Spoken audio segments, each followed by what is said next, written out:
Ramasrama ini teks yang mendidik kita, mendidik manusia pada waktu itu untuk paham tentang berbagai macam gejala apa yang ada di alam semesta ini. Misalnya pengetahuan tentang tsunami. Tsunami itu sejak dulu ya. Itu namanya itu Sudakara. Kira-kira di masa-masa proto sejarah itu indikasinya napa mawon Mas yang bisa di ya itu memang data arkeologi itu memang tidak terlalu banyak, kemudian data filologi juga tidak begitu banyak, tetapi itu data linguistik ini yang banyak sekali karena pada waktu itu memang interaksinya itu benar-benar interaksi yang sifatnya itu lisan ya pada waktu itu. Nah, hanya saja orang-orang kita itu dengan interaksi lisan itu ketika sampai di rumah dia catat itu loh. Ini loh, maka kita punya kitab itu loh.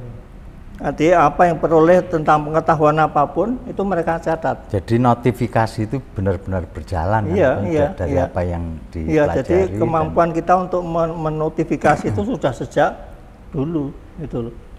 Jadi ketika kemudian hari itu kita punya catatan-catatan sebetulnya dulu ini proses pembentukan pendidikan itu dari mana sih? Kemudian apa saja sih yang diajarkan itu? Nah ini di dalam catatan itu ada semua nih. Nah yang tadi yang salah satu Agastya Parwa. Ini teks ini penting sekali karena apa? Karena ini nanti untuk mendidik ketika kita tuh ngomong anak ya. Jadi kita tuh akan tahu ketika anak ini janinnya itu jadi. Itu tuh sudah orang tua tuh sudah tahu bagaimana nanti akan karakternya anak itu seperti apa. Maka diberi contoh-contoh di sana ya. Itu misalnya itu di sana dicontohkan ada seorang resi bernama Kasyapa. Dia mempunyai 44 istri. Nah, ketika dia itu hubungan sama istrinya satu dengan yang lain, istri yang pertama itu bernama Aditi. Ketika mereka melakukan hubungan suami istri, itu mereka itu dalam kondisi yang bersih, suci itu. Maka ketika anak ini lahir, itu kemudian itu akan menjadi anak yang bernama Aditya. Itu. Kemudian ada istrinya yang bernama Diti. Itu yaitu ketika berhubungan suami istri, kebetulan istrinya itu ada rasa ada rasa nafsu itu loh. Dia tuh besok kepingin supaya anaknya tuh jadi orang hebat itu. Akibatnya lahirlah anak yang kemudian bernama Daitya. Itu nanti Danu, itu ada yang anaknya bernama Danawa dan sebagainya itu ya. Nah dari situ dari kita melihat bagaimana hubungan suami istri antara satu dengan antara Kasyapa dan istri-istrinya itu, nanti kita akan tahu bagaimana nanti caranya mendidik anak supaya anak ini enggak bisa belak-belok ke sana ke sini. Itu karena apa? Karena yang tua tuh udah tahu pada waktu kamu jadi itu saya waktu itu kondisi saya seperti apa. Ini pikiran saya pada waktu itu seperti apa ini. Nah itu akibatnya itu anak itu bisa terkendali semua, jumlahnya berapapun pada waktu itu bisa dikendalikan. Nah pendidikan kita itu sejak pada waktu itu mulai dari situ tuh dimulai mulai dari masa-masa ketika anak itu baru jadi janin itu sudah dididik. Ini sehingga ketika menjadi orang itu juga sudah menjadi orang yang matang itu loh. Maka nanti ketika dia masuk ke dalam lingkungan asrama dididik oleh para brahmana itu menjadi seorang brahmacari, dia sudah terbiasa dengan pendidikan yang semacam itu, dengan melelahkan diri semacam itu, dengan bekerja keras semacam itu. Karena pada waktu di dalam perut ibunya pun sudah dibikin lelah seperti itu ini. Nah sekarang kan nggak pernah sampai situ pendidikan kita ini. Kita sekarang ini paling anak sudah usia PAUD itu ya gitu. baru mulai menyadari baru mulai menyadari tentang mau bagaimana ini dengan anaknya. Tapi tidak tahu dulu orang tua itu tidak pernah tahu anakku ini dulu jadinya seperti apa. Ini itu salah satunya yang namanya itu Agasya Parwa. Kemudian ada lagi yang nanti yang namanya itu Vrati Sasana. Vrati Sasana itu Vrati itu dari akar wer ya. Itu artinya Vrati itu artinya harafiah. Itu tuh menyelimuti. Ajaran bagaimana bisa melindungi alam semesta ini. Jadi ketika anak itu di lingkungan Brahmana, dia itu sudah diberi pelajaran bagaimana kamu itu harus melindungi alam semesta ini. Yang kamu lindungi itu bukan hanya manusia, tetapi juga yang lain-lain. Ya. Itu jadi misalnya hewan jelas, lalu tanaman jelas, lalu gunung itu menjadi perlindungan dia. Jadi sungai, hutan itu. Tidak ada gagasan mengeksploitasi itu berarti nggak ada kan? Nggak ada sama sekali. Itu. Jadi kalau sekarang orang pada mengeluh kalau Merapi sedang rewel seperti itu, kita selalu mari kita berdoa supaya kita nanti selamat dari bahaya Merapi, bencana Merapi. Saya pikir Merapi itu nggak pernah membawa bencana kok. Dia selalu membawa kehidupan baik kok. Tapi berapa lama kamu itu pernah menyakiti Merapi? Berapa lama orang itu menyakiti Merapi? Itu tidak pernah kita pikir. Nah itu di dalam teks itu, di dalam Vrati Sasana itu diberikan pelajaran semacam itu. Ya, saya dulu pernah mengikuti Pak Manu bicara ya tentang ada peta dari pendidikan ini. Umpamanya kalau di Jogja ini ada dari Merapi sampai ke Laut Selatan. Itu gimana itu Pak Manu itu prakteknya itu seperti apa sebetulnya di dalam pendidikan ini? Waktu itu dalam pendidikan selain tadi bahwa ada Brahmana yang harus melakukan kunjungan bersama siswa-siswanya ke asram-asram yang lain untuk mempelajari sesuatu yang khusus ada di masing-masing asram. Itu kira-kira gimana tuh Pak Manu? Nah, kan di dalam asrama itu juga ada katakanlah orang-orang kebanyakan yang juga mengikuti Brahmana di situ kan. Dia yang bertugas untuk memelihara berbagai macam tanaman yang ada di dalam asrama itu. Dan bagaimana nanti seseorang itu pokoknya katakanlah itu mungkin mereka sebut sebagai abdi-abdi itu dia itu dididik untuk memelihara lingkungannya sendiri, yaitu asrama sendiri. Itu jadi dia dididik untuk menjaga yang namanya air sungai, kemudian air juga mata air itu, kemudian juga tanaman, kemudian hewan. Itu jadi orang-orang kecil itu pun dididik seperti itu. Itu prakteknya seperti itu. Apalagi yang sekolah ya. Berarti kan selain tadi setiap Brahmana ada 10, kira-kira ada 10 siswa, itu juga ada masyarakat di sekitar asram itu sebetulnya kan? Iya, betul. Yang mengikuti artinya semacam pembelajarannya. Iya, pembelajaran itu. Saya pernah baca satu tulisan Pak Manu di satu jurnal humaniora FIB UGM.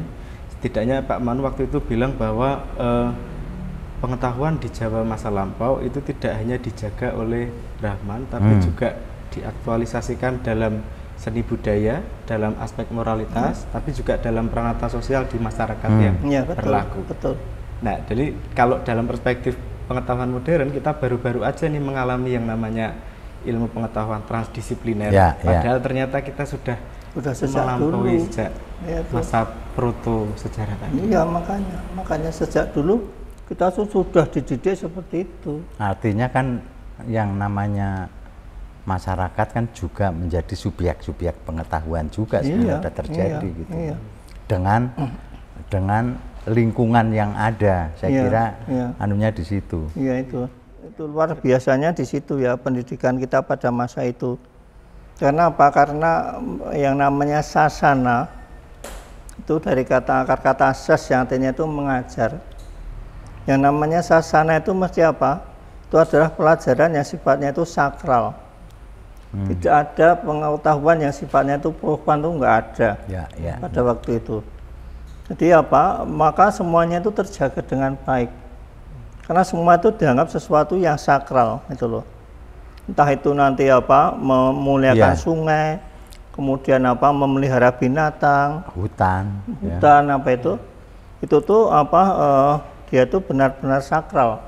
Ya, ini penting karena sekarang ini juga terjadi sakralisasi sekolah juga, cuma sakralnya dipakai untuk mitos, untuk kekuasaan sekolahnya itu sendiri gitu loh. Yang dimaksud Pak Manu sakral ini sebetulnya lawan dari profan tadi sebetulnya, bahwa di dalam pengetahuan ini ada keseriusan, ada apa ya, teman lah dalam Jawa mungkin. Iya, jadi apa, semua orang yang apa yang di dalam lingkungan asrama itu mesti akan melakukan hal-hal yang semacam itu. Jadi tidak mungkin dia tuh akan berusaha untuk apa yang merusak, entah itu tanaman, entah itu namanya hewan, apa itu enggak ada yang akan diganggu. Tuh, kemudian ada lagi yang teks yang bernama itu apa, Korawasrama. Korawasrama ini teks yang mendidik kita, mendidik manusia pada waktu itu untuk paham tentang berbagai macam gejala apa yang ada di alam semesta ini. Misalnya apa, pengetahuan tentang tsunami. Tsunami itu sejak dulu ya. Itu namanya itu Sudakara. Kalau di kitab lama itu Sudakara ya. Sudakara itu tsunami sebetulnya. Itu bagaimana sih terjadinya itu? Itu ya dijelaskan di sana itu, bahwa nanti antara penghuni laut dengan apa, yang laut di atas dengan yang di bawah, itu mereka itu apa? Mereka itu akan menyatu gitu ya. Itu mereka itu melakukan upacara ritual tertentu, lalu menyatu. Akibatnya apa? Akibatnya apa? Mereka ini akan apa? Meluapnya air ini. Nah, ini mungkin kalau dibaca sekarang itu apa, bersatunya lempeng-lempeng itu, lempeng-lempeng itu. Kemudian mengakibatkan apa? Gerakan bumi ini, lalu air naik gitu kan. Nah, itu pemahaman semacam itu sudah kita miliki di dalam teks Korawasrama. Kemudian nanti di dalam apa, ada lagi yang pengetahuan tentang apa, tentang astronomi. Kemudian tentang apa yang tadi Mas katakan tadi, apa tentang itu apa, Pranoto Mongso. Itu di dalam Korawasrama itu demikian apa, demikian teliti ya, telitinya. Sehingga bagaimana ini untuk menanam apa, tidak setiap waktu itu bisa untuk dipakai untuk menanam ini. Ya, jadi kita itu ritme hidup kita itu lalu teratur itu loh. Jadi kalau kita itu menginginkan apa, buah tertentu itu ya jangan asal-asalan. Nanti pada saat masanya dia akan datang sendiri. Nah, kalau kita sekarang kan apa, semua diusahakan apa, dipaksa ya. Apa, dibudidayakan istilahnya itu. Lalu apa, muncul yang sebetulnya belum masanya ada sekarang ini.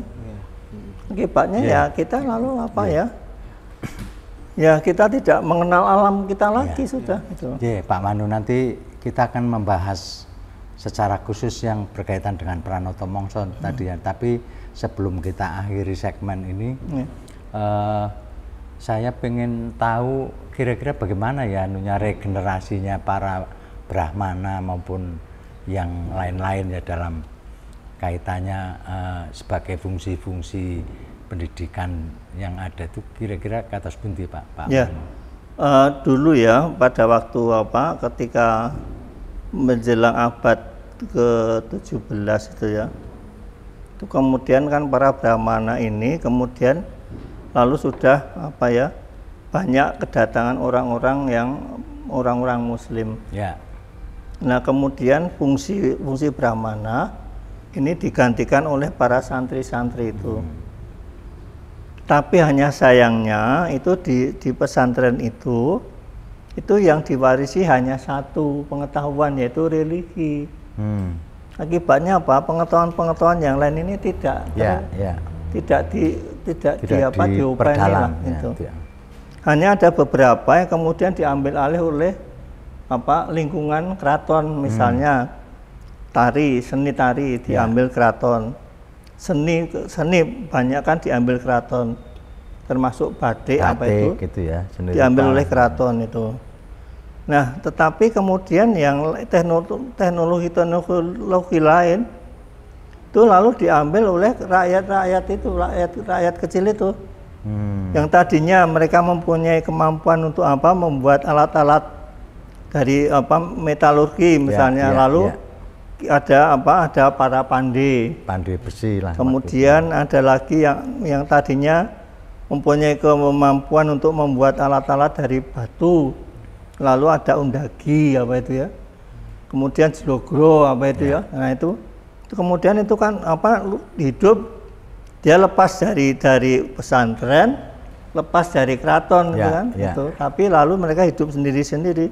Apakah itu mulai fase-fase lunturnya yang sampai sekarang kita rasakan itu? Iya memang itu. Jadi ketika Islam itu mulai berpengaruh, kebetulan bersamaan dengan datangnya kolonialisme itu loh. Akibatnya itu lalu pada abad ke-19, pertengahan abad 19 sekitar 1850 lah, itu sistem pendidikan kita diganti dari Upanishad lalu menjadi klasikal. Klasikal ya.